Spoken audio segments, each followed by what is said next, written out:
The film tells the story about the concept of home and the concept of exile. So it's the story of three youngsters in their 20s, in their early 20s, who came to Austria from while they were fleeing from war. All three of them. Two are from Syria. One is Afghan, but she actually grew up in Iran. And they are trying to build a new home in Austria, in Graz, all in their own way.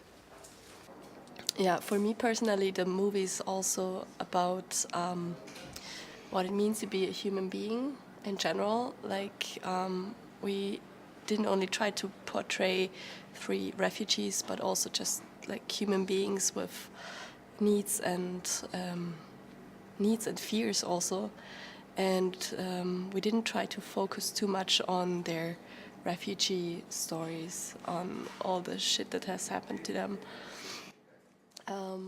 But also try to focus more on their potentials, on the positive aspects, and on their hopes, on their future visions.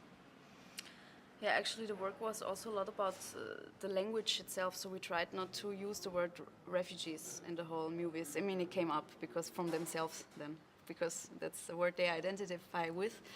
But this is actually also why we called it Exiles, because we tried to look at it from another angle, giving it a different concept, the situation.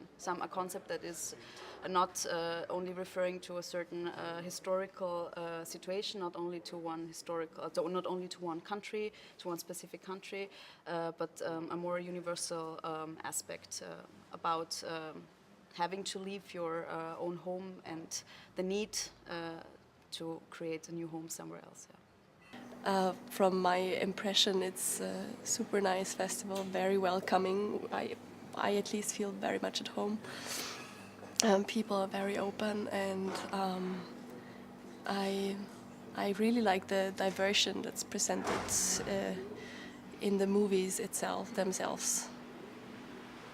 I have nothing to add. I would have said basically the same, yes. A very, very welcoming festival.